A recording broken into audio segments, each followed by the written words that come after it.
Innal hamdalillah nahmaduhu wa nasta'inuhu wa nastaghfiruh wa na'udzu billahi min syururi anfusina wa min sayyiati a'malina. May yahdihillahu fala mudhillalah wa may yudlil fala hadiyalah. Asyhadu an la ilaha illallah wahdahu la syarikalah wa asyhadu anna Muhammadan abduhu wa rasuluh sallallahu alaihi wa ala alihi wa ashabihi wa man tabi'ahum bi ihsan ila yaumiddin, amma ba'd. Al-ikhwan wal akhwat rahimani wa rahimakumullah. Alhamdulillah, pada malam hari ini kita di pertemuan ke-7 dalam membahas kitab Tauhid yang ditulis oleh Syekhul Islam Al-Imam Al-Mujaddid Muhammad ibn Abdul Wahhab rahimahullahu ta'ala.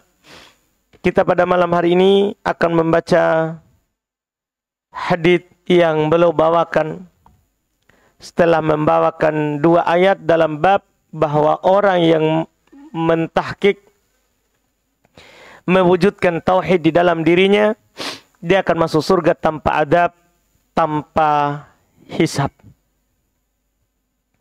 Beliau sebutkan hadits yang alhamdulillah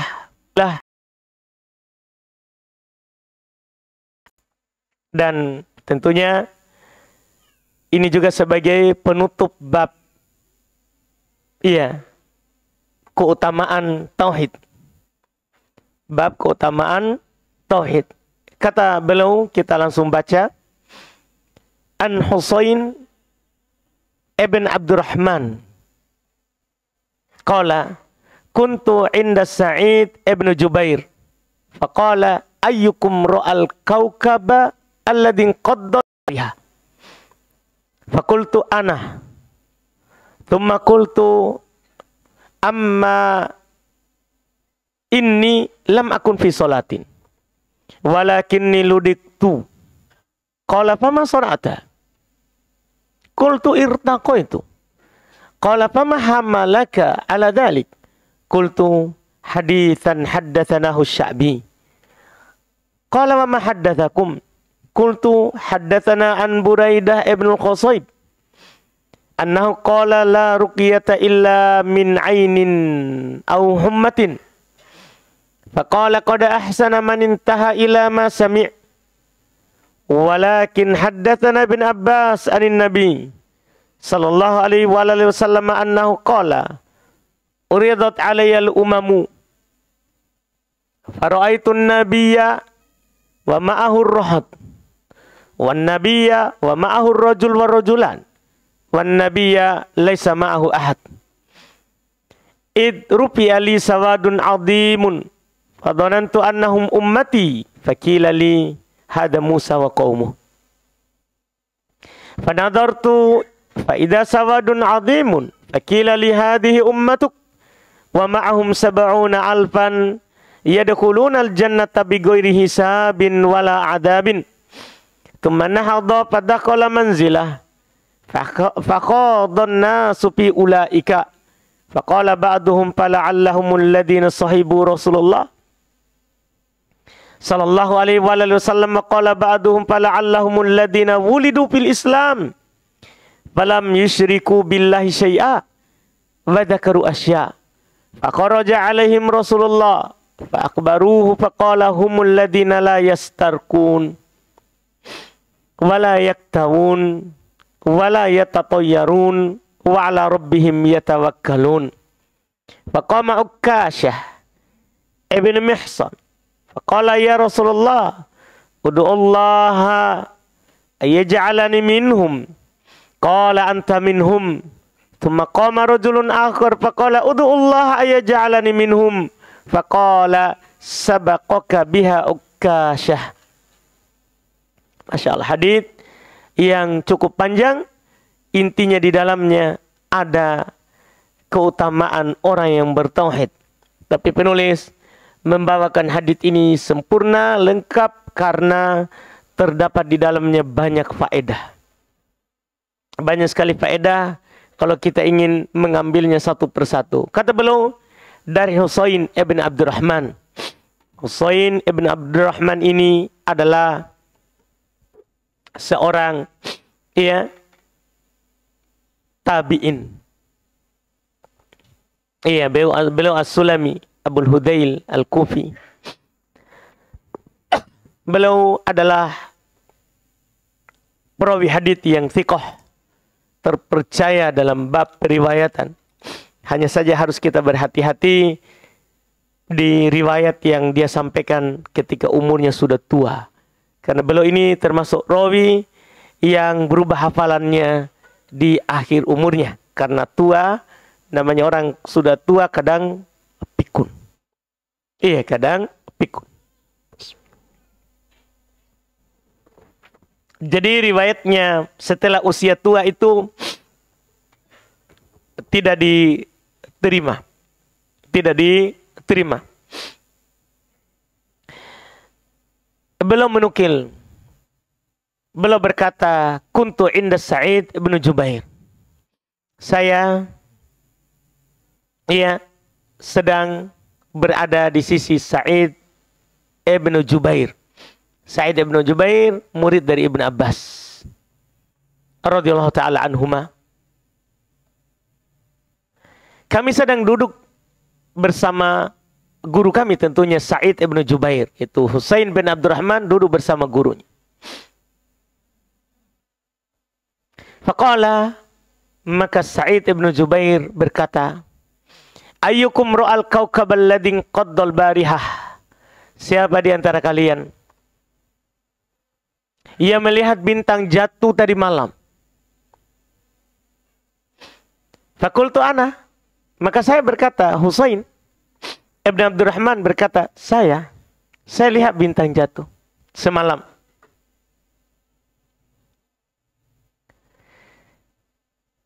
Tsumma qultu, kemudian saya berkata, amma inni lam akun fi shalah. Akan tetapi saya bukan karena sedang sholat. Ini semangatnya salaf dalam menjelaskan dari jangan sampai orang akan memujinya dia telah sholat padahal dia bukan orang yang sholat. Jadi saya lihat tadi malam bintang jatuh, tapi saya bukan karena saya sholat. Orang dulu tidak mau dipuji dengan apa yang dia tidak lakukan. Iya, beda dengan orang belakangan.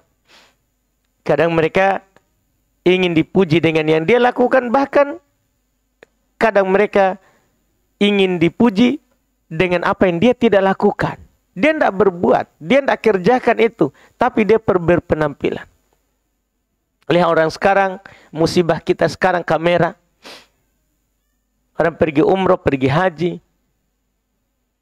Dia minta orang lain untuk memfotonya sedang berdoa, sedang berzikir. Supaya dilihat bahwa dia sedang berdoa, padahal bohong. Padahal bohong, dia lagi tidak berdoa, cuman dia mau status sedang berdoa. Berarti dia ingin dipuji dengan apa yang dia tidak lakukan. Dia tidak lakukan, tapi dia mau dipuji oleh orang. Muncullah status, muncullah komentarnya orang, memujinya, senang hatinya, padahal dia tidak lakukan. Dulu, orang dulu, tidak senang untuk dipuji. Lihat ini, langsung dia katakan, tadi malam saya lihat bintang jatuh, tapi bukan berarti saya sedang sholat. Bukan berarti saya sedang sholat, enggak. Walakinni, akan tetapi saya ludiktu, saya telah disengat. Namanya orang disengat oleh kelejengking ataupun ular, itu akan terjadi namanya hummah, demam, dan menyebabkan dia tidak bisa tidur. Jadi lihat bintang karena dia bukan karena sedang sholat. Memang dia lagi sakit. Sekarang pertanyaan lanjutannya, qala fama sonata, kamu sakit, disengat, apa yang kamu lakukan? Qultu, saya berkata, irtaqo itu, saya meruqyah. Saya meruqyah. Iya. Dan kata irtaqo itu adalah maknanya bukan seperti rukuk. Kalau rukuk, meruqyah diri sendiri. Kalau irtaqo itu, maksudnya saya minta orang lain untuk meruqyah saya. Karena saya sedang disengat. Qala, maka Sa'id ibn Jubair berkata kepadanya, "Fama hamaluka ala dhalik?" Apa yang membuat kamu melakukan itu? Ini namanya bertanya dalil. Karena ketika ada orang melakukan sesuatu, kita tanyakan apa dalilnya. Untuk faedah, supaya kita bisa amalkan. Ya, jangan langsung lihat orang, langsung kita lakukan. Sebagian orang begitu, lihat seorang lakukan, langsung dia lakukan. Tanpa tahu apa dalilnya. Kebiasaan orang dulu tidak. Kalau dia melihat orang melakukan sesuatu, kecuali Nabi ya. Kecuali Nabi. Nabi kan perbuatannya dan ucapannya adalah hujah, dalil. Kalau selain Nabi, bukan hujah. Jadi kita harus bertanya, kenapa dia lakukan? Iya. Ini pelajaran penting untuk kita. Pelajaran penting untuk kita. Jangan sampai ya kita melakukan sesuatu ternyata karena mencontoh seseorang, ternyata dia lakukan itu bukan karena itu sunnah. Bukan karena itu sunnah. Tapi karena ada sebab mungkin yang membuatnya dia berbuat seperti itu. Iya. Makanya kadang sebagian orang berdebat dengan sesuatu yang dilakukan oleh seseorang yang dia anggap bahwa menurutnya itu adalah sunnah. Bahkan sebagian orang kadang, ya Ustadzul misalnya lagi sholat, duduk antara dua sujud, duduk tasyahud, dia pergi videokan. Akhirnya dia kasih masuk di Facebook. Orang-orang berdalil, oh Ustadzul begitu posisi kakinya. Berarti itu yang sunnah. Akhirnya semua berubah gara-gara lihat video tadi. Padahal bisa saya Ustadzul lagi capek kakinya, lagi ini. Atau berpendapat itu kan duduknya sunnah. Kalau saya lagi duduk begini tidak menyapa, tapi orang begitu. Iya. Suka melihat perbuatan, langsung lakukan. Iya. Kalau salaf tidak seperti itu. Mereka terbiasa menanyakan. Kenapa kamu lakukan itu? Karena kita beramal harus di atas ilmu. Tidak boleh ikut-ikutan. Tidak boleh kita ikut-ikutan. Lihat ini sekarang. Jadi dia bertanya, apa yang membuat kamu melakukan hal tersebut? Qala qultu, saya bilang, hadithun haddatsanahu Sya'bi. Ada sebuah hadits. Ada sebuah hadits yang Al-Imam Asy-Sya'bi telah menyampaikan kepada kami. Jadi dia punya landasan. Dia kena sengatan. Ya. Dan kemudian dia ternyata punya dalil yang pernah disampaikan oleh Al-Imam Asy-Sya'bi. Bahwa kalau orang disengat, ruqyah. Akhirnya dia meminta ruqyah. Kemudian Sa'id bin Jubair bertanya lagi kepadanya, ma haddatsakum? Apa itu haditsnya? Apa haditsnya? Jadi tidak cukup saya lakukan itu karena ada dalil. Tidak. Dia bertanya, apa dalilnya? Apa yang dia sampaikan? Apa yang dia sampaikan? Qultu, saya berkata, haddatsana an Buraidah ibn al-Khusayb. Asy-Sya'bi telah bercerita kepada kami dari Buraidah ibn al-Khusayb, annahu qala, bahasanya beliau berkata, la ruqyah illa min ainin aw hummah. Tidak ada ruqyah kecuali dari ain, dari penyakit yang disebabkan oleh pandangan orang. Nanti juga akan dijelaskan ini tentang penyakit ain insyaallah di kitab tauhid. Penyakit karena mata. Iya. Banyak orang kadang melihat kita atau melihat barang yang kita punya, dia melihat dengan lihat yang hasad. Dia tidak bilang Masya Allah. Dia tidak melihat dengan mengucapkan Masya Allah. Tapi dia lihat dengan hasad. Kenapa dia punya itu? Saya tidak punya. Itu lihat pandangan yang hasad. Akhirnya menyebabkan barang itu hancur dari orang. Atau orang itu berubah. Tadinya ceria, tiba-tiba anaknya menangis. Karena ada orang melihat hasad. Tiba-tiba, ya karena seperti itu. Tidak sakit, tiba-tiba panas. Ya, karena adanya mata. Penyakit dari mata. Kata Nabi, al-ainu haqqun. Penyakit karena disebabkan pandangan itu benar adanya. Makanya kita kalau datang di sebuah tempat, jangan lupa baca doa. A'udzu bikalimatillahi tammat. Nanti akan datang juga doa itu di kitab tauhid. A'udzu bikalimatillahi tammat min syarri ma khalaq. Saya berlindung kepada Allah dengan kalimat-kalimat Allah yang sempurna dari segala kejahatan yang dicipta oleh Allah. Siapa yang membaca ini, maka tidak ada yang bisa membahayakannya hingga dia pulang atau pergi dari tempat itu.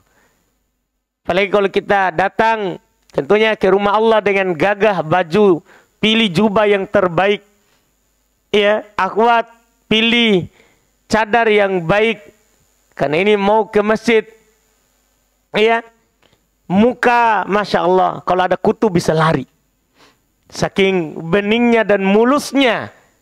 Itu tentunya hati-hati kita sampai ke masjid. Jangan merasa aman, bilang aman dikarenakan akhwat semua, orang kenal dakwah semua. Tidak, kadang orang tidak sadar memandang kita tanpa bilang apa? Masya Allah. Tanpa bilang Masya Allah. Iya, kita sendiri saja, kita sendiri ini. Kita lihat cermin, kita lihat diri kita cantik sekali, tapi tidak Masya Allah. Itu membahayakan. Diri kita sendiri itu. Kita mungkin baca surah Al-Kahfi. Ada seorang masuk di kebunnya. Masuk di kebunnya. Surah Al-Kahfi. Masuk di kebunnya. Dia takjub terhadap kebunnya. Dia tidak bilang Masya Allah. Hancur kebunnya. Dia sendiri. Dia sendiri. Jadi tidak harus orang lain. Dia sendiri yang tidak bilang Masya Allah. Hancur. Iya. Dia tidak bilang, akhirnya itu yang dia dapatkan, apalagi orang lain. Makanya kata Nabi, al-ainu haqqun. Ya, penyakit yang disebabkan oleh mata itu benar adanya. Penyakit yang disebabkan oleh mata itu benar adanya. Ini, maka apa obatnya kalau kita kena penyakit ain? Apa obatnya kalau kita kena penyakit ain? Maka ini ada hadits yang diriwayatkan dari Buraidah ibn Qusayb bahwa Nabi SAW bersabda, la ruqyata illa min ainin. Tidak ada ruqyah kecuali dari penyakit yang disebabkan oleh mata. Jadi kalau ada orang kena ain, obatnya adalah ruqyah. Obatnya adalah ruqyah. Wa humma, demikian pula atau penyakitnya panas, demam. Kan banyak orang kalau demam langsung minum obat. Enggak, ruqyah. Itu termasuk obat dari penyakit panas. Orang biasanya ruqyah kapan? Kita kebiasaan tak? Kapan kita ruqyah? Hah? Kerasukan. Salah. Iya, betul. Kalau kerasukan ruqyah. Tapi itu kita terlalu sempit. Iya, ruqyah itu obat. Ruqyah itu obat, bukan hanya dari kerasukan. Tapi dari semua penyakit. Ini kata Nabi, tidak ada ruqyah kecuali dari penyakit ain atau penyakit humma, demam. Penyakit panas. Inilah yang menjadi sebab saya meminta diruqyah. Ini ceritanya siapa ini? Husain ibn Abdurrahman. Ketika ditanya oleh Sa'id ibn Jubair, kenapa kamu lakukan itu? Maka apa kata Sa'id ibn Jubair? Faqad ahsana man intaha ila ma sami'a. Masya Allah. Telah bagus orang yang berhenti di atas apa yang dia telah dengar. Jadi kita berhenti beramal dengan apa yang kita tahu, itu indah. Itu sangat bagus. Iya, di sini terdapat isyarat bahwa kita itu tidak boleh kita berakhir terhadap apa yang kita tidak dengar. Terhadap apa yang kita tidak tahu, jangan ikut-ikutan. Jangan ikut-ikutan. Iya. Makanya dalam syariat kita ini tidak dianjurkan untuk kita mengikut tanpa tahu dalil.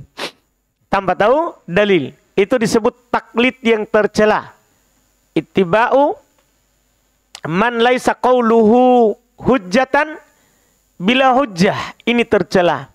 Mengikuti orang yang ucapannya itu bukan hujjah, bukan dalil. Tanpa dalil. Kalau kita ikuti seorang ustaz misalnya, saya ikuti guru saya Ustaz Dul, karena dalil yang Ustaz Dul sampaikan, itu bukan taklid namanya. Tapi karena dalil. Taklid itu adalah mengikuti orang yang ucapannya bukan dalil, tanpa dalil. Jadi dia hanya bilang, ini hukumnya begini. Tidak ada dalil dia sebutkan. Itu namanya taklid. Nah itu tidak boleh, itu tercela. Kita harus tanya apa dalilnya. Ketika kita beramal dengan dalil yang sampai kepada kita, maka kata Imam Sa'id Ibn Jubair, qad ahsana man intaha ila ma sami'. Sungguh telah indah, telah bagus, ya, orang yang berakhir terhadap apa yang dia dengar. Kita beramal dengan apa yang kita tahu, itu bagus. Ada orang beramal dengan menyelisih yang kita tahu, kita tidak langsung berubah. Karena kita sudah punya dalil. Kecuali nanti ada orang bawakan dalil lagi kepada kita, baru kita lihat apakah dalil ini benar dari Nabi atau tidak. Kalau benar, sudah. Tidak apa-apa kita berubah. Para imam seperti itu. Jangankan para imam 4. Sahabat juga begitu. Kalau sampai dalil, maka dia akan amalkan dalil yang sampai kepadanya. Dia akan amalkan dalil yang sampai kepadanya. Makanya dia puji Husain, ya, Ibn Abdurrahman. Bagus, sudah bagus itu. Cuma sekarang dia akan kasih ilmu lain. Walakin, akan tetapi, haddatsana Ibn Abbas. Ibn Abbas pernah bercerita kepada kami. Artinya, ada dalil lain kalau kamu mau juga melihatnya. Itu kamu sudah bagus itu. Amalkan dalil. Akan tetapi, ini namanya istidrok kalau dalam bahasa Arab. Mengikutkan kalimat dengan kalimat sebelumnya. Jadi, dia itu bagus itu. Kamu beramal dengan dalil. Sudah bagus. Akan tetapi, belum selipkanlah ilmu yang baru yang dia tidak tahu. Iya. Akan tetapi, Ibn Abbas bercerita kepada kami. Anin Nabi, dari Nabi SAW, annahu qol, bahasanya belum bersabda. Uridat alayal umam. Diperlihatkan kepadaku umat manusia. Ini saat Isra Mi'raj. Waktu Nabi naik ke langit. Diperlihatkan kepada Nabi umat manusia. Karena belum melewati seluruh Nabi dan Rasulullah saat naik ke langit. Di malam Isra Mi'raj. Diperlihatkan kepadaku umat manusia. Fara'aitun nabi wa ma'ahur rahat. Saya melihat ada seorang nabi yang mengikutinya itu hanya 3-9 orang. Ada nabi pengikutnya cuma 3-9. Wan nabiyya wa ma'ahur rajul wa rajulan. Dan ada nabi bersamanya itu hanya 1 orang atau 2 orang. Masya Allah. Sedikit sekali. Iya. Ini menunjukkan bahwa para nabi itu mutafawitun. Para nabi itu bertingkat-tingkat. Terkait dengan jumlah pengikut mereka. Jumlah pengikut mereka. Bahkan kata Nabi, wan nabiyyu laisa ma'ahu ahad. Ternyata ada nabi, tidak ada seorang pun yang mengikutinya. Iya. Dari sini kata para ulama, iya, rahimahumullahu ta'ala, fihi raddu ala man ihtajja bil aktsar. Di dalamnya terdapat bantahan terhadap orang yang berdalil dengan kebanyakan. Kalau banyak orang itu benar itu. Hati-hati. Iya. Kalau rame yang mengikutinya, benar itu. Enggak. Berarti ini Nabi tidak benar. Enggak. Nabi tetap benar. Cuma hidayah orang ada di tangannya Allah. Bukan di tangannya Nabi. Innaka la tahdi man ahbabta, kata Allah. Saat Nabi bersedih, pamannya tidak dapat hidayah. Kamu tidak bisa memberi hidayah orang yang kamu cintai. Walakin Allah yahdi man yasha. Akan tetapi Allah lah yang memberikan hidayah siapa yang dia kehendakinya. Jadi kalau ada orang, ya, datang mengikuti pengajian, hidayah dari Allah. bukan karena ustadznya yang pintar, yang mahir, yang bagus, bukan. Memang betul hati itu dari Allah. Hati itu dari Allah. Kalau ada yang buka pelajaran, ada yang kaji, buka kajian, sedikit orang, hati orang itu dari Allah. Tidak bisa kita marah-marah, kita pastikan orang untuk ikut. Tapi hati orang itu ada di tangannya Allah. Dan banyak sedikitnya orang bukan menjadi nilai ya, dan patokan bahwa kita yang benar. Bukan. Ada nabi tidak punya pengikut, kata Nabi. Kemudian setelah itu lanjut beliau cerita, rupi ali sawadun azim. Setelah itu diangkat, diperlihatkan kepadaku hitam yang banyak. Karena kalau orang berkumpul dilihat dari jauh, itu kelihatan hitam. Fadhanantu annahum ummati, maka saya mengira itu umatku karena umatnya memang umat Nabi banyak sekali. Maka saya pun mengira itu adalah umatku. Fakilali, maka dikatakanlah kepadaku, hada Musa wa qaumu. Ini Musa dan kaumnya. Banyaknya pengikutnya Nabi Musa. Ini Musa dan kaumnya. Fanadartu fa idza sawadun azim. Maka saya pun melihat lagi di ufuk lain. Maka tiba-tiba saya melihat ada lagi yang lebih banyak daripada itu. Fakilali, maka dikatakanlah kepadaku, hadhihi ummatuk, inilah umatmu yang lebih banyak daripada itu. Iya. Disinilah Nabi Musa bersedih saat dilewati oleh Nabi Muhammad waktu naik ke langit. Inilah anak muda, karena waktu itu belum masih muda. Inilah anak muda yang umatnya mengalahkan umatku.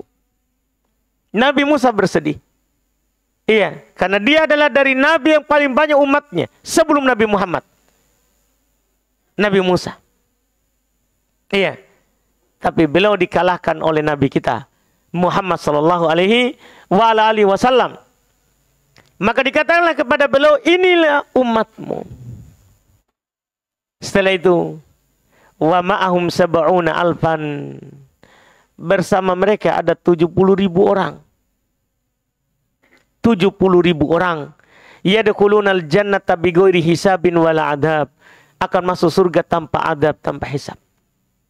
Masya Allah. Ada 70.000. Dalam riwayat lain, seperti dalam riwayat Imam At-Tabrani, Imam Ahmad, ya, Imam Tabrani dari Hudzaifah, Imam Ahmad dari Anas, ya, At-Tabrani dari Abu Ayyub Al-Ansari, Imam Ahmad dari Hudzaifah, dan diriwayat Imam Al-Bazzar dari Anas bin Malik. Demikian pula dari Thauban di Ibn Abi Asim. Banyak meriwayatkannya. Nabi SAW bersabda, wa'adani Rabbi ayyadkhulal jannata min ummati sab'ina alfan. Tuhanku menjanjikan kepadaku bahwa akan masuk ke dalam surga dari umatku 70.000 orang. Ma'akulli alfin sab'ina kada alfan. Tapi bersama setiap 1.000 akan mengambil 70.000 lagi. Keutamaan. Jadi 70.000 itu awal. 70.000 itu awal. Yang masuk surga tanpa adab, tanpa hisab. Dari 70.000 ini, setiap 1.000 akan mengambil 70.000 lagi. Berarti 70.000 kali berapa itu? Kali 70.000. Karena setiap 1.000 akan mengambil 70.000. Karena nanti di hari kiamat, setiap orang akan memberikan syafaat terhadap orang lain. Terhadap orang lain. Jadi bersama setiap 1.000, itu kata Nabi Sallallahu Alaihi Wasallam, akan mengambil 70.000 lagi. La hisaba alaihim wala adab. Tidak ada hisab atas mereka dan tidak ada adab. Iya. Yang mana kata Nabi, ciri-ciri mereka, awwalu zamratin tadkhulul jannah ala suratil qamar. Masya Allah. Awal golongan, awal kelompok yang akan masuk surga itu seperti bulan purnama wajah mereka. Seperti bulan purnama. Kata Nabi, ya, ka'ahsani kaukabin durri fis sama'i ido'atan. Seperti bintang yang paling terang di langit cahayanya. Itu ciri dari 70.000 tadi. Yang mana 70.000 itu akan setiap 1.000 juga mengambil 70.000 lagi. Masya Allah. Ini yang dikabarkan oleh Nabi kita Muhammad SAW. Iya. Setelah sampaikan ini, thumma nahadha. Ini yang masalah, tapi inilah bentuk penyampaian ilmu. Boleh kita menyampaikan ilmu kepada orang yang membuat orang itu penasaran. Dia ingin tahu setelahnya. Dia ingin mengetahui setelahnya. Dengan mengabarkan dulu, ya, sepotong dari hal tersebut bahwa ini di antara sekian banyak umatku, ada 70.000 yang masuk surga tanpa adab, tanpa hisab. Kemudian Nabi bangkit, Nabi berdiri. Fadakhala manzilah, Nabi masuk rumah karena kan pintunya Nabi ke arah masjid. Nabi masuk rumah. Faqadan nasu fi ulai.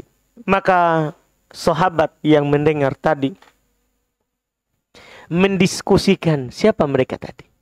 Dari sini terdapat faedah boleh mendiskusikan dalil. Boleh kita melemparkan sebuah dalil kemudian kita diskusikan apa kandungan dalil ini, apa faedahnya. Boleh. Yang dilarang adalah berdebat.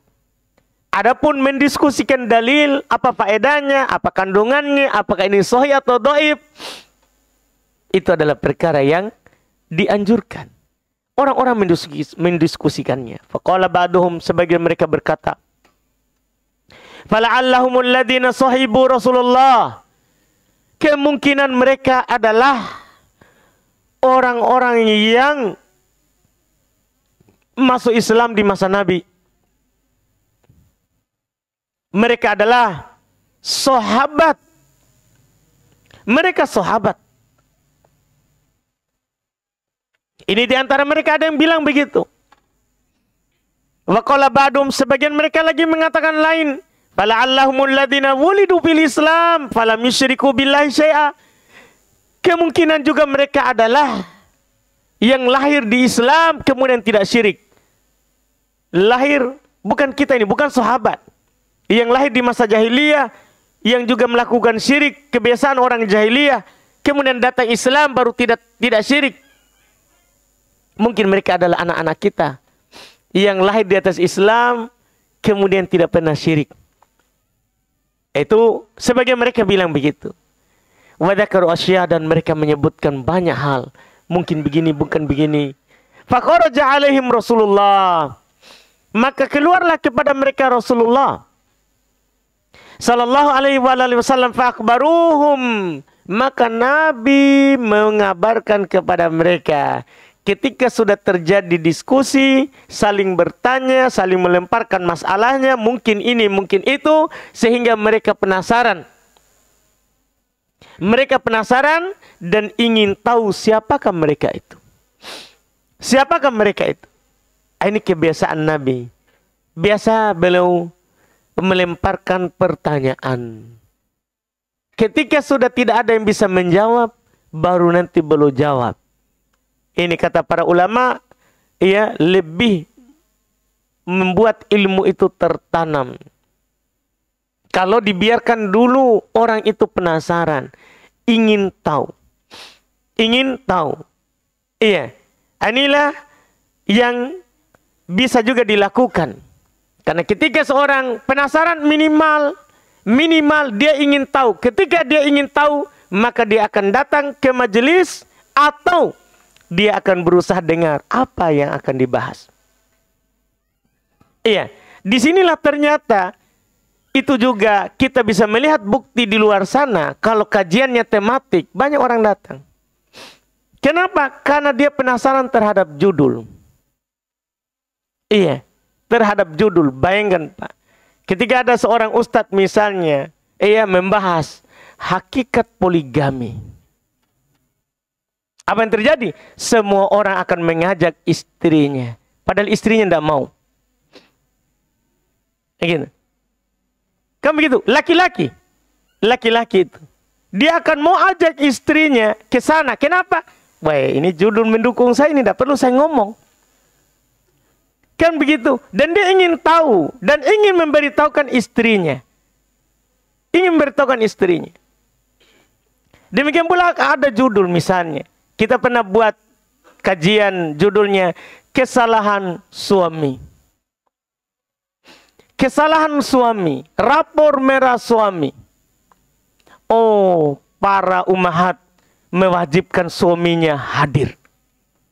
Bahkan ada seorang ustadz mengeluh sama saya, antum ini bikin kita masalah. Istriku suruh saya dengar itu kajian antum. Saya tidak hadir tapi saya disuruh dengar rekamannya. Ustadz dipaksa dengar. Gara-gara apa? Judul itu membuat istri penasaran. Apa saja kesalahan suamiku? Apalagi dia telah dengar kesalahannya 1 sampai 38. Wih, satu jika tanya salahnya, apa itu? 1 buku. Sudah selesai, dia paksa suaminya untuk dengar. Kenapa? Itulah tadi, judul itu. Karena itu membuat orang penasaran. Tapi coba kita beri judul, kajiannya Kitabut Tauhid. Hal biasa, orang bahas tauhid. Tidak ada penasaran, akhirnya orang tidak datang. Kenapa? Karena judulnya tidak membuat orang itu apa? Hatinya ingin tahu. Ingin tahu. Tidak. Ini masalah. Ini sebenarnya ternyata kasih judul itu ada maksud syar'i. Membuat orang yang membaca ingin tahu siapa itu. Iya. Ini yang dilakukan oleh Nabi SAW. Bahwa beliau kasih saja dulu judul bahwa umatku banyak. Tapi di antara umatku itu ada 70.000 masuk surga tanpa adab, tanpa hisab. Setelah itu Nabi berdiri tanpa jelaskan siapa mereka. Bukan Nabi tidak tahu, Nabi tahu. Tapi itulah cara penyampaian ilmu. Nabi berdiri masuk rumah. Orang-orang mendiskusikannya. Tentunya Nabi dengar di dalam rumah. Karena Nabi juga sering mendengar para sahabat juga mendiskusikan sesuatu. Nabi keluar dan langsung mengatakan, humul ladina la yastarkun. Inilah yang mau disampaikan oleh Sa'id ibn Jubair kepada Husain ibn Abdurrahman. Ternyata, tidak apa-apa kamu ruqyah, tidak apa-apa. Itu bagus, tapi dengarkan ini hadits. Ada di umat Nabi masuk surga tanpa adab, tanpa hisab. Di antara ciri mereka adalah mereka tidak meminta untuk diruqyah. Mereka tidak minta untuk diruqyah. Kan Sa'id bin Jubair, Husain ibn Abdurrahman, beliau kena sengatan, belum minta diruqyah. Apa dalilmu? Saya punya hadits. Bah Nabi bilang tidak ada ruqyah kecuali dari pandangan atau dari penyakit panas. Maka saya pun ruqyah, karena saya demam. Karena disengat. Sini saya sampaikan kepada kamu hadis lain. Bah ini loh, boleh ruqyah, boleh meminta diruqyah. Tapi kalau kamu bisa bersabar. Kalau kamu bisa bersabar dan tidak meminta diruqyah, ya, tidak meminta diruqyah, itu lebih utama. Karena kita akan masuk ke dalam 70.000 golongan dari umat Muhammad yang masuk surga tanpa adab, tanpa hisab. Ciri pertama, mereka tidak minta diruqyah. Adapun kita membantu orang dan meruqyah orang, boleh. Tidak apa-apa kalau kita melihat orang panas. Ada orang kena misalnya bisul. Langsung kita pegang dan kita ruqyah. Bagus. Kata Nabi SAW, man istata'a minkum ayyamfa akahu falyamfa. Siapa saja di antara kalian yang mampu memberi manfaat kepada saudaranya, lakukan. Kata Nabi, la ba'sa birruqa malam takun syirka. Tidak apa-apa antum meruqyah selama yang antum baca itu tidak ada nilai syiriknya. Tidak masalah, langsung saja. kita membacakan ruqyah orang, tapi kitanya tidak boleh bermudahan untuk meminta di ruqyah. Karena itu utama. Kata Nabi, mereka lah yang tidak meminta untuk diruqyah. Wala yaktawun, tidak minta diobati dengan besi panas. Iya. Wala yatatoyarun, mereka tidak bertatoyur. Kita bilang pamali. Tidak menganggap pamali sesuatu. Itu tatoyur namanya. Yaitu menganggap buruk sesuatu dengan yang kita lihat. Atau yang kita dengar. Atau yang kita rasakan. Nah, tiba-tiba kita keluar, kita lihat apa misalnya kalau orang Makassar, pamalinya? Ya, burung hantu, tidak dilihat itu Pak, didengar. Yang dilihat ini dulu. Orang buta, apa keyakinannya? Pacai sebentar ini. Iya. Jadi dia buka laci tokonya. Gara-gara orang buta tadi ini. Jadi dia menganggap tidak ada laku barang dagangannya karena dia lihat orang buta saat keluar. Iya. Atau yang dia dengar, tiba-tiba ada burung hantu bunyi. Langsung dia bilang, akan ada yang wafat ini di rumah. Begitu langsung, yang dia dengar. Karena yang dia dengar, itu namanya tatoyur. Atau yang dirasakan. Perasaannya. Tidak enak perasaanku ini. Kayaknya ada yang mati bapakku, ibuku ini. Tidak boleh begitu. Itu namanya tatoyur. Ciri umat yang masuk surga tanpa adab, tanpa hisab, tidak tatoyur. Nanti ada babnya ini. Ada bab tersendiri. Nabi katakan nanti atiyaratu syirkun. Tatoyur itu syirik. Akan ada bab tersendirinya. Tapi ini masalah keutamaan tauhid. Mereka tidak melakukan tatoyur. Wa ala rabbihim yatawakkalun, bahkan mereka hanya bertawakal kepada Rabb-nya. Mereka hanya bertawakal kepada Rabb-nya. Berat ini menjadi orang yang masuk surga tanpa adab, tanpa hisab. Harus orang yang punya keyakinan tinggi kepada Allah. Selesai penyampaian Nabi, faqama Ukasyah, seorang sahabat yang bernama Ukasyah bin Mihsan berdiri. Ya Rasulullah, wahai Rasulullah, ud'ullaha, berdoalah kepada Allah, ayyaj'alani minhum, supaya saya masuk dari golongan itu. Semangatnya sahabat dulu. Dia bangkit langsung, ya Rasulullah, tolong doakan kepada Allah supaya saya masuk di golongan itu. Dia masuk surga tanpa adab, tanpa hisab. Qala, kata Nabi, anta minhum, kamu termasuk dari mereka. Ini keutamaannya Ukasyah bin Mihsan. Dia termasuk sahabat yang dijamin masuk surga. Bahkan tanpa adab, tanpa hisab. Tsumma qama rajulun akhar, kemudian lelaki lain lagi berdiri. Ud'ullaha ayyaj'ala minhum. Doa juga kepada Allah supaya juga saya masuk. Faqala, kata Nabi, sabaqaka biha Ukasyah. Ukasyah melombaimu. Ini terlambat sedikit tidak dapat. Ukasyah telah mendahuluimu. Ini namanya kita tutup pintu. Jangan sampai kalau terima lagi akan berdiri semua setelahnya ini. Iya, jadi boleh kita tutup pintu, iya, supaya orang tidak minta terus doa. Kan sedikit-sedikit, tolong doakan saya. Padahal Nabi saja belum ketika ada sahabat yang minta, ya Rasulullah ini paceklik, musim kering, kemarau panjang, tolong berdoa kepada Allah supaya turun hujan. Nabi bilang, saya tahu permintaan kalian. Tapi Allah bilang, qala rabbukum ud'uni astajib lakum. Allah bilang, berdoa kepadaku saya akan kabulkan. Artinya, minta sendiri. Tidak harus saya yang mintakan. Ini namanya pelajaran. Kalau meminta sesuatu, langsung saja. Minta sendiri. Jangan tunggu orang. Tapi yang aneh kita sekarang, kadang mau safar, kita status di Facebook, status di WA. Saya lagi safar, siapa yang mau doakan? Seakan-akan kita orang paling baik sekali. Yang kita sudah jamin diri kita adalah orang yang dikabulkan doanya. Iya. Tidak diminta orang, itu bukan kebiasaan. Iya. Nabi bilang doa saja sendiri. Maka ini yang Nabi tutup. Nabi tutup. Sudah cukup seorang tadi. Ini tidak dibuka lebar itu mendoakan orang. Tidak dibuka lebar itu mendoakan orang. Kita doa saja diri sendiri. Langsung. Iya, iblis saja tidak mau sujud kepada Adam, dia minta kepada Allah untuk diakhirkan umurnya sampai hari kiamat. Dikabulkan. Durhaka, dikabulkan. Kenapa kita orang sholat tidak percaya diri untuk minta kepada Allah? Minta saja. Minta saja. Kan begitu. Makanya ini pelajaran dari Nabi kita sallallahu alaihi wasallam. Kita tidak membuka itu pintu bermudahan untuk minta didoakan. Minta didoakan. Apalagi di masyarakat kita ini, sedikit-sedikit minta doa.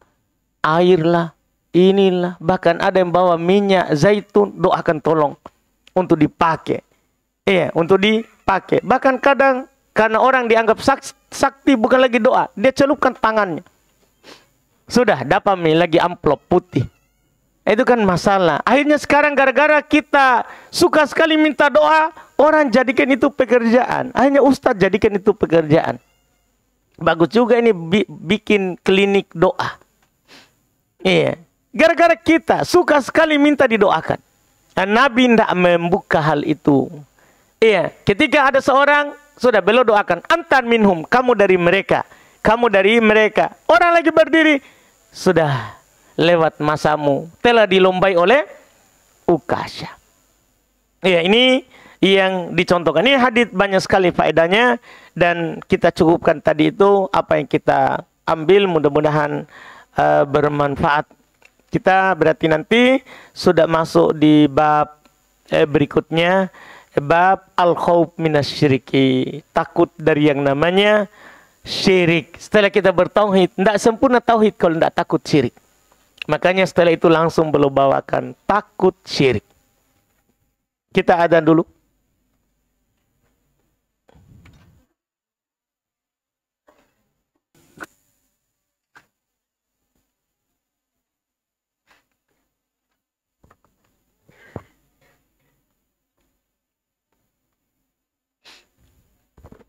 Kita lanjut di tanya jawab. Sini ada pertanyaan. Saya berkurban dengan 1 ekor kambing. Bolehkah dagingnya dimasak? Setelah itu panggil orang-orang makan. Apakah itu termasuk bagian dari membagikan dari kurban? Atau bagaimana bagusnya Ustaz? Itu Ustaz. Kata Nabi SAW, ya, terkait dengan daging kurban, atau kita tentunya dahulukan Quran lagi dulu. Ya, ada ayat terkait dengan daging kurban ini. Terkait dengan daging kurban. Ya. Kita memang supaya kita tidak merasa salah apa yang kita lakukan ini. Apa yang kita lakukan ini sudah benar. Sudah benar. Kita memasak, ya, kita memasak dalam surat Al-Hajj terkait dengan kurban, terkait dengan kurban. Allah Subhanahu wa taala berfirman, "Wal budana ja'alnaha lakum min sya'airillah fiha khair." Al-budan, onta. Jika kita berkorban onta, ini hanya contoh. Pokoknya apapun kita kurbankan, apakah itu onta nanti atau sapi atau kambing, maka kami jadikan untuk kalian itu sebagai syiar. Jadi kurban itu syiar. Tidak pantas ditinggalkan oleh orang yang mampu. Kan dia syiar. Harus diagungkan. Wa may yu'azzim sya'airallah fa innaha min taqwal qulub.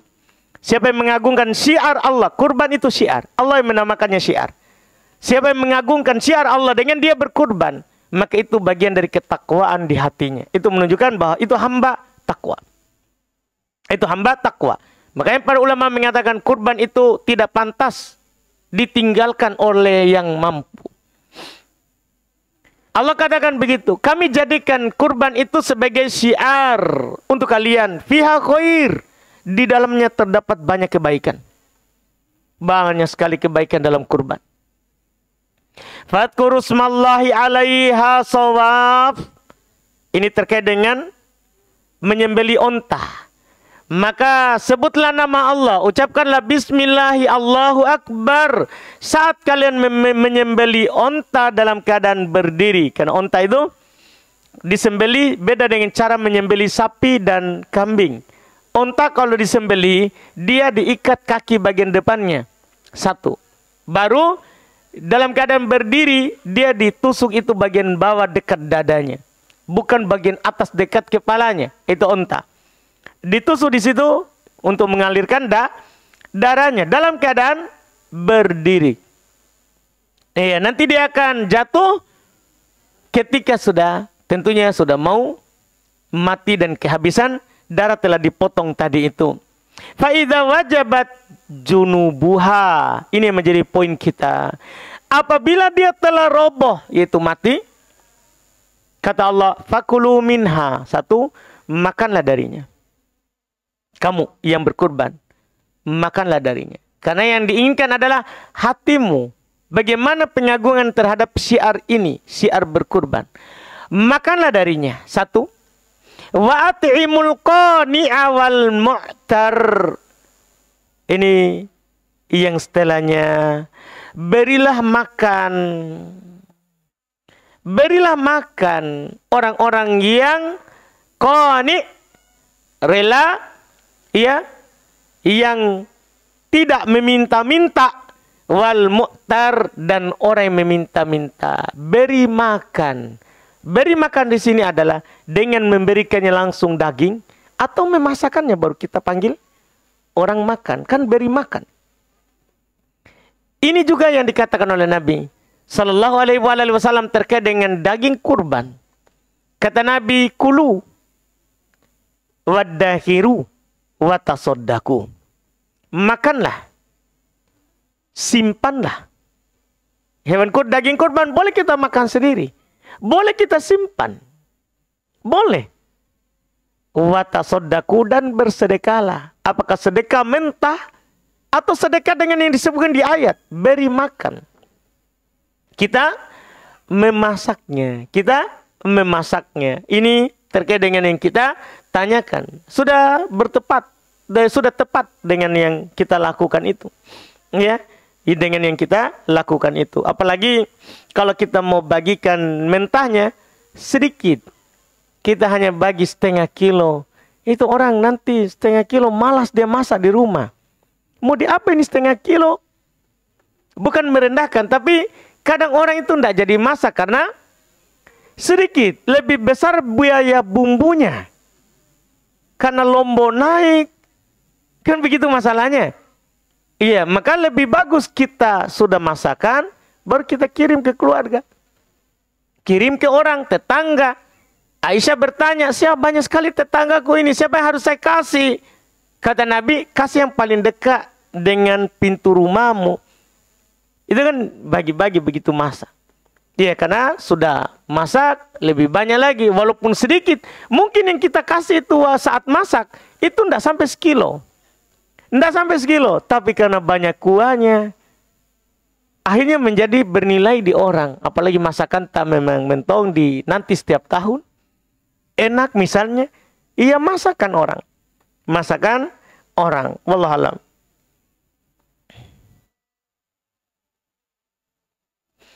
Bismillah Ustadz. Dahulu waktu saya belum mengetahui dalil tersebut, itu masuk surga tanpa adab, tanpa hisab, tidak diminta dirinya untuk diruqyah. Lalu waktu awal hijrah saya mengikuti beberapa program ruqyah. Bagaimana hukumnya Ustadz? Kalau tidak ditahu hukumnya, tidak apa-apa, dimaafkan. Orang kalau tidak tahu hukumnya kemudian lakukan hal itu, dimaafkan. Kan dia belum sampai ilmu. Dia belum sampai ilmu. Tapi ketika sampai ilmu, itulah yang kita amalkan. Ketika sudah sampai ilmu, wallahualam.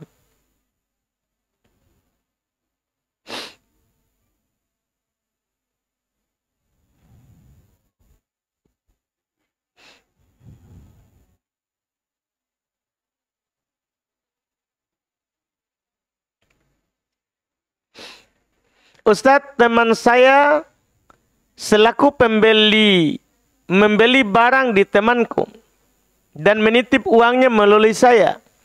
Teman saya selaku penjual meminta uangnya yang ada pada saya untuk di top up atau isi saldo di Shopee Pay-nya. Saya sebenarnya ragu top up karena kalau di Shopee Pay setiap top up atau isi saldo misal 50.000 tidak utuh karena ada uang admin 500 rupiah. Jadi yang diterima temanku selaku penjual hanya 49.500. Apakah dibolehkan seperti itu, Ustadz? Ya, isikan saja, itu kan biaya seperti biayanya yang ditarik oleh pihak bank. Kalau kita transfer, maka beda bank kita dikenakan berapa? 6.500 atau 2.500. Itu kan mereka, bukan kita yang menambah dan mengambilnya. Ya, nanti kalau ada tambahan, baru kita tidak boleh belanjakan. Iya.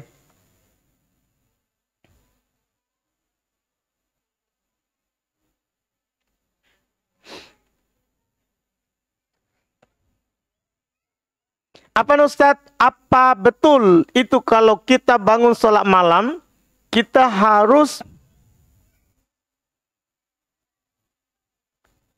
menangis, meminta doa? Wah, kita harus menangis.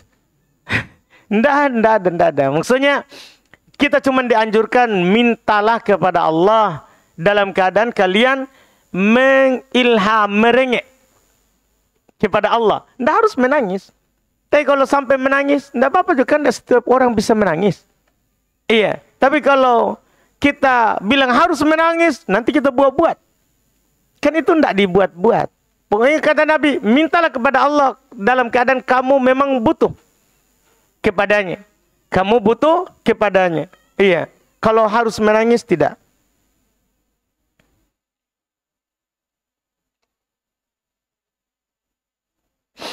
Ustaz, bagaimana agama memandang tentang adanya masa puber kedua? Wallah alam, itu masa puber itu. Iya, masa puber pertama, masa puber kedua ya. Jadi puber pertama waktu balik ya. Iya, puber kedua, sebagian istri bilang, suamiku lagi puber. Dia suka lihat janda. Iya, dia suka, itu orang, iya. Enggak, 40 itu adalah puncak kekuatan. Jadi kita itu ada puncak. Dari balik, naik sampai usia 40. Itu puncak. Kapan turun, menurunlah kekuatan. Semuanya, menurun semuanya. Iya. Mata melihatnya sudah menurun. Badan sudah mulai melemah. Lama-lama, bungkuk. Semuanya begitu. Semua begitu. Jadi 40 itu masa puncak. Masa puncak. Iya. Itu kalau masa pubernya. Wallahualam itu. Iya, wallahualam.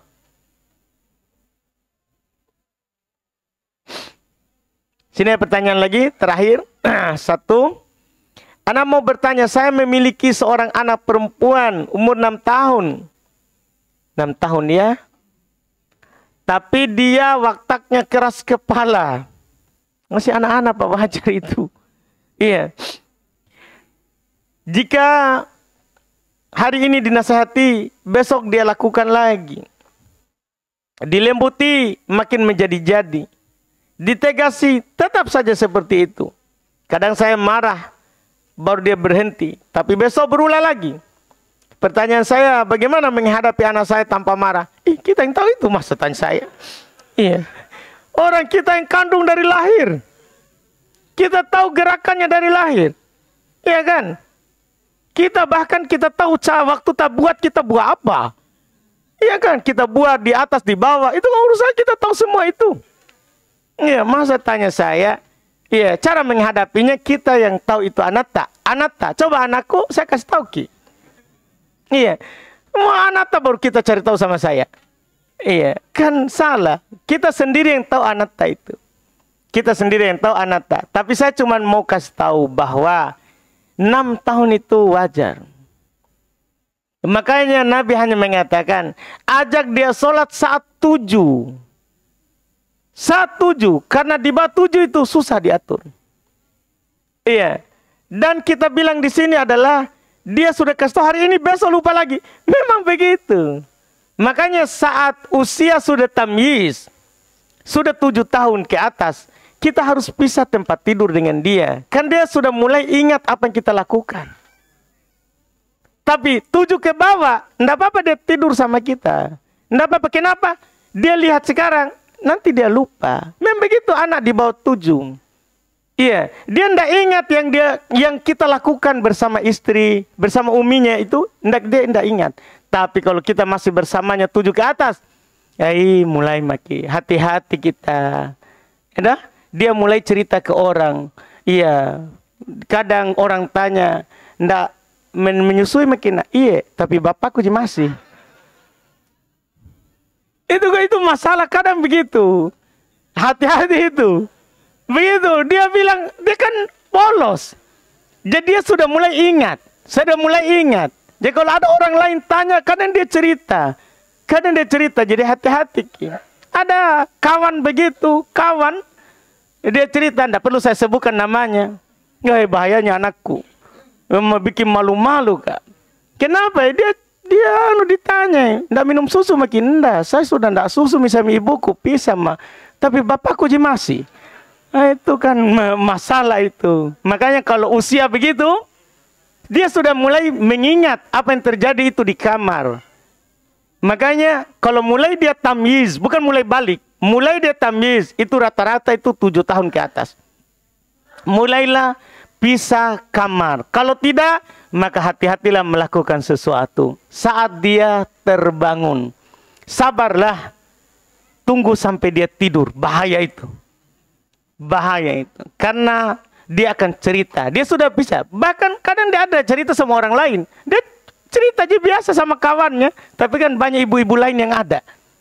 Itu masalah. Makanya kita ini wajar. Anak masih 6 tahun.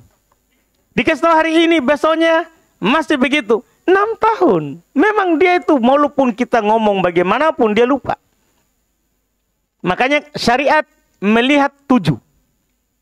Ajak dia sholat kalau sudah 7 tahun. Sudah 7 tahun. Karena syariat tahu. Allah yang tahu itu. Kapan orang itu bisa tamyiz. Nanti 10 mulai kita berkeras. Jadi 7 sampai 10 itu ajak saja. Tapi kalau sudah 10 dia tidak mau, mulailah keras. Kita jangan keras dari ini baru 6 tahun kita sudah. Kor-kor maki. Ini 6 tahun anak ini. 6 tahun dia tidak tahu apa-apa. Kita sudah marah ke sana kemari. Iya, biasa 6 tahun. Nabi itu kapan baru keras? 10. Kata Nabi, wadribuhum wahum bi asyrin. Mulailah memukulnya dengan pukulan yang tidak membekas. Ketika dia berusia 10. Jadi 10 sudah mulai dikerasi. 6 tahun biasa, wajar saja itu. Ya wallahu a'lam. Kita cukupkan, mudah-mudahan bermanfaat. Alhamdulillah. Kita lanjutkan lagi nanti ya, pekan depan berarti ya. Iya kan? Pekan depan kita enggak ada libur kan? Alhamdulillah. Subhanak hamdik, asyhadu an la ilaha illa anta astaghfiruka wa atubu ilaik. Assalamualaikum warahmatullahi wabarakatuh.